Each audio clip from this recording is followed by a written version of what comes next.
WIIFTBP. And now, traffic and weather. Good morning. What's in it for the Black People Media family? The time is now 7:41 a.m. and I'm Riis the Ruler with your Chicagoland area sports traffic and weather update. The Chicago White Sox will beat the Detroit Tigers in 7-8 as Eloy will hit a 2-run homer. Benches will clear, but we will win 8-7. Let's go Sox. Over the traffic on the Kennedy O'Hare to the Loop, 60 minutes. Outbound to O'Hare will be 37. On the Eden, Deerfield to the Exchange, 70. Exchange back to Deerfield will be 44. All right, on the Eisenhower Thorndale to the Loop, 77 minutes. Back out to Thorndale will be 42. On the Stevenson from I-355 to the Dan Ryan is 64 minutes. Outbound will be 34. The Bishop Ford I-80 to the Dan Ryan is 44 minutes. 29 minutes back out to I-80. The Dan Ryan is 25 minutes to the Loop. 16 minutes back out to 95th. DuSable Lakeshore Drive is still locked in at 8 minutes all around. 55th to Jackson, Jackson to 55th. Randolph to Bryn Mawr, and Bryn Mawr back to Randolph. Today's weather is currently 64 and sunny. Today will be a high of 72 and a low of 61. I'm Riis the Ruler, and I hear is So Good on the Mays Jackson Show.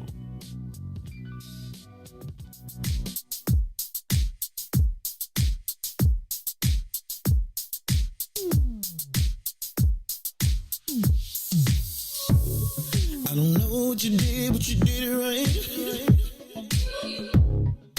Girl, you make it look so easy.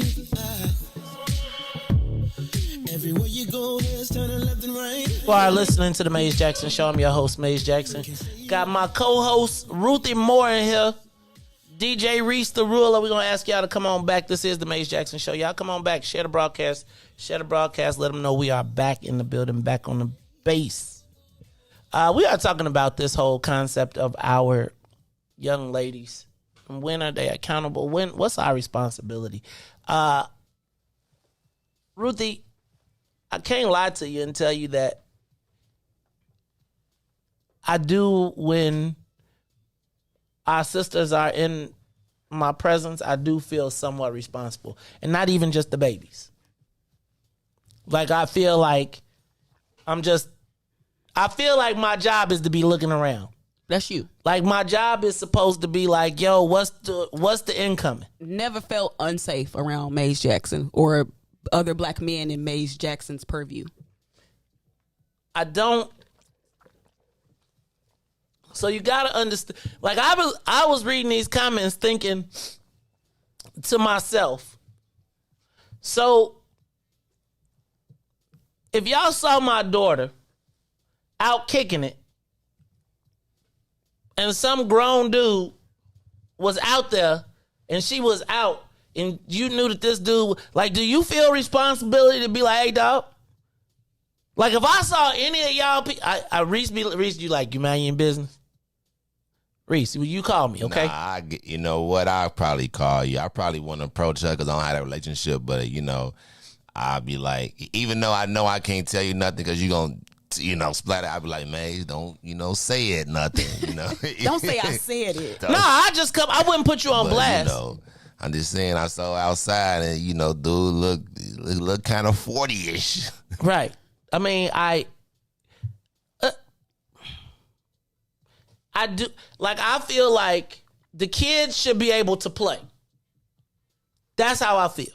I feel like the kids should be able to have all the crushes. They should be able to go through all the everything. And there should be a grown-ass man that's like, I'm not.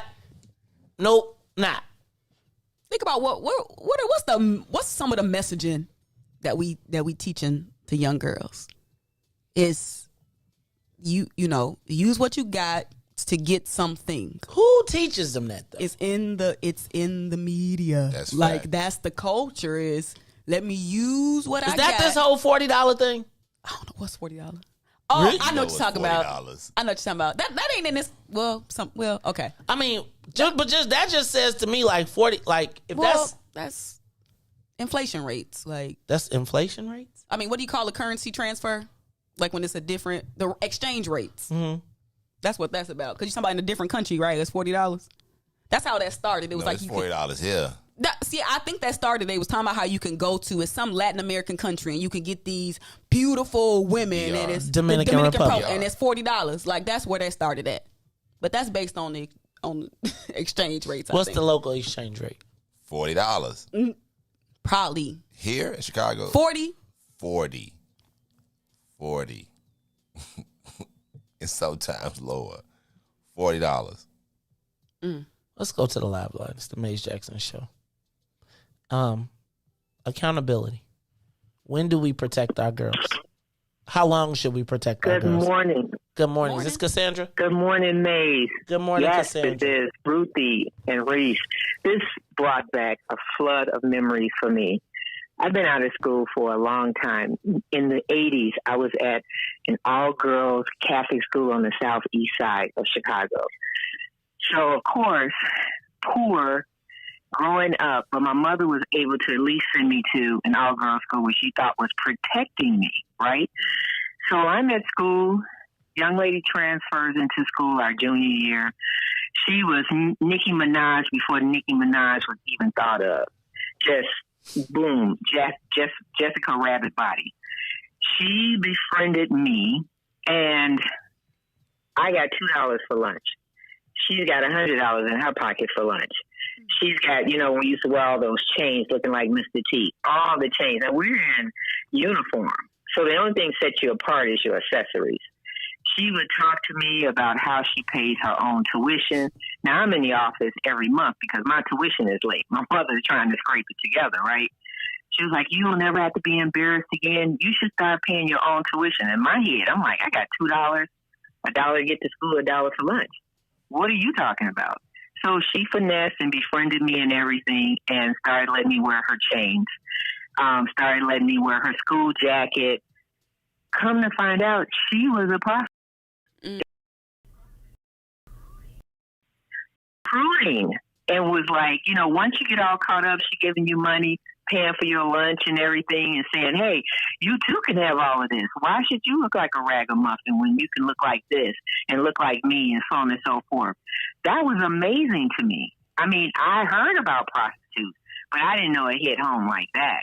We're talking about my age, 16, right? And she said she's been doing it since she was in grammar school. I was like, no, thank you. I'll just sit in the office and be embarrassed until my mother can come up with the money, because that's her job, right?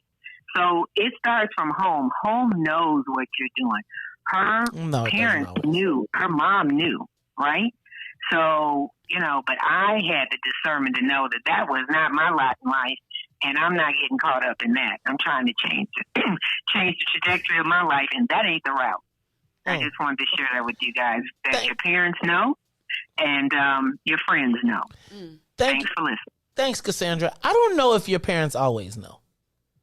I would say that your parents don't always know, because depending on what your parents are doing, I always hear people's parents was working, etc. I think my parents didn't know 3/4 that I was, and I was a kid, and I had a curfew and always met it.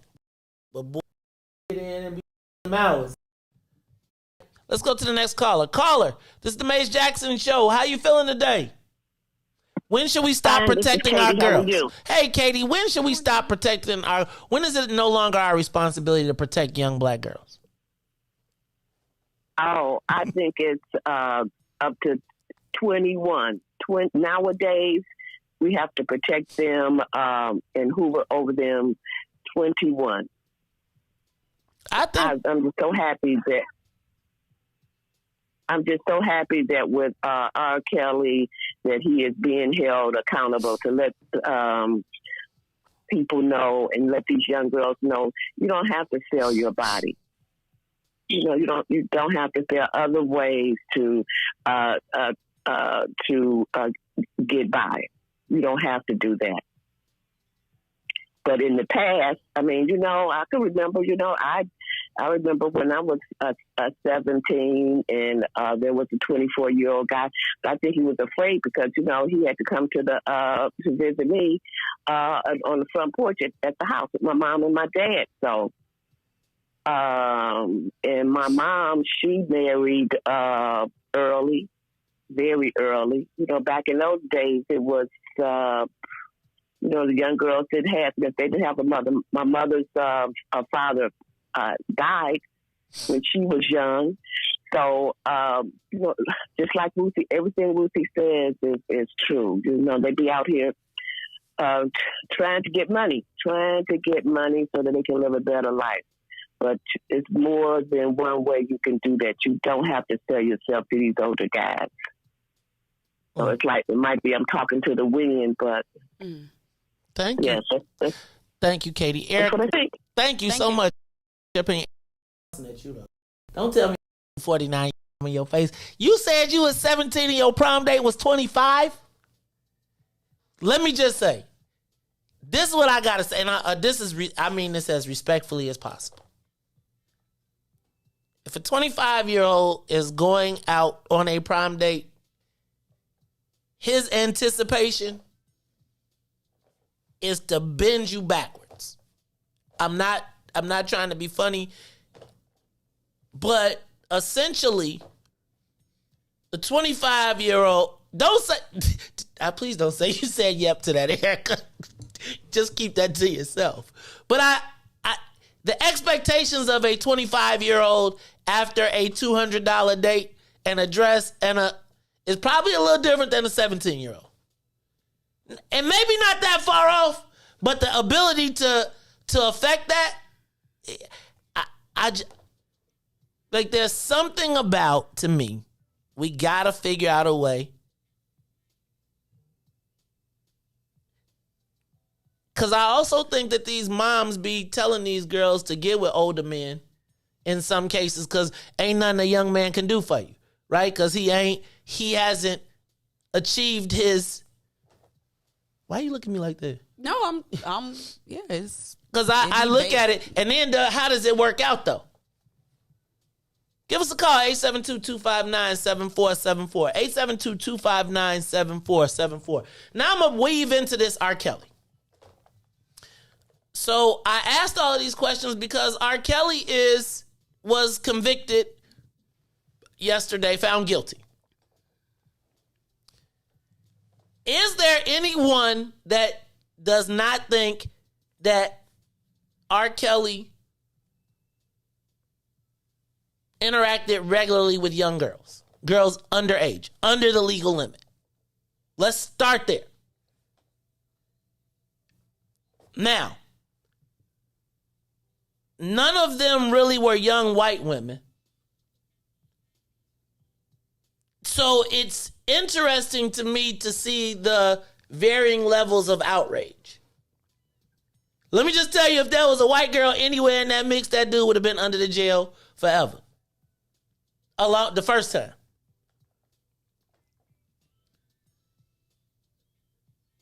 What role does race play in this?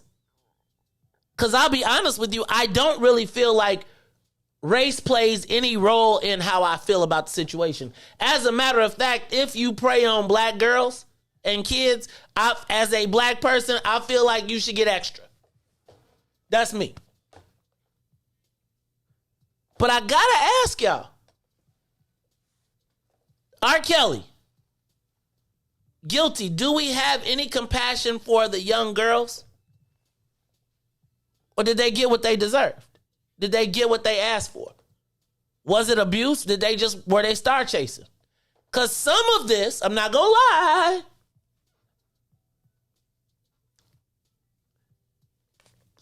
has, in my estimation, been the perks of superstardom. Right? And I'm going to tell you that if everybody was over 21, I probably wouldn't even be having this conversation. Because I think everybody got there's a certain point where you going to do what you want to do. All the factors that play into your life are those. But I think that even the 18 is an arbitrary number, but I think it's a number that at least supposed to set a standard.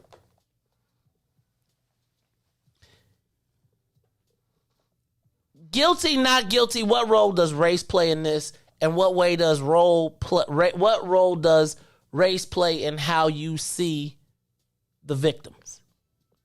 Or is, in your mind, R. Kelly the victim? It's funny because, you read these responses and people would tell you that R. Kelly is a victim of the racist system.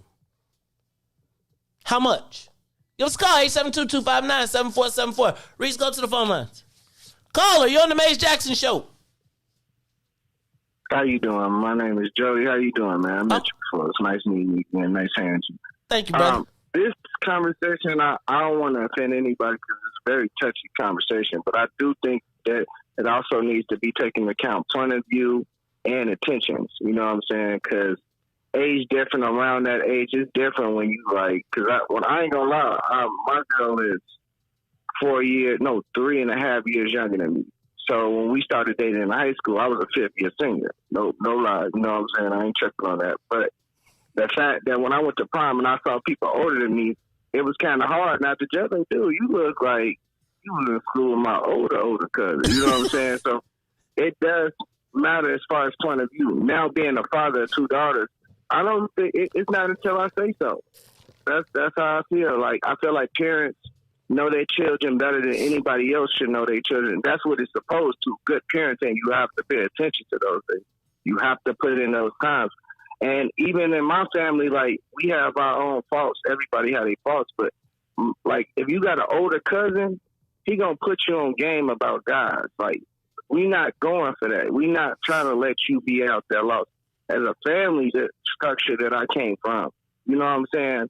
I got a little sister. My older cousin might be like, hey, yo, but dude over here, he playing this role. You need to, watch out for that. That's just how it's supposed to be as far as a group. Okay. Well, I 100%. I think we just gotta. I do have a different perspective as. I'm not even gonna lie. I don't have a different perspective as a father. I don't.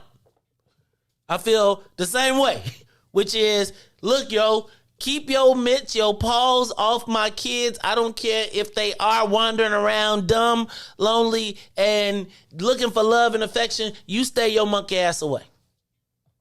Your job is to be like, let me direct you to your auntie. Your job is to be like, nah, little sister. And I'm going to tell you, as a man, there have been numerous times when you probably have been put in precarious situations that nobody would have said nothing. Right? You watched that, what was that show, American, with Kevin Spacey when he became the superstar, when he was plotting on sleeping with cheerleader party, and it won Oscars and all that stuff.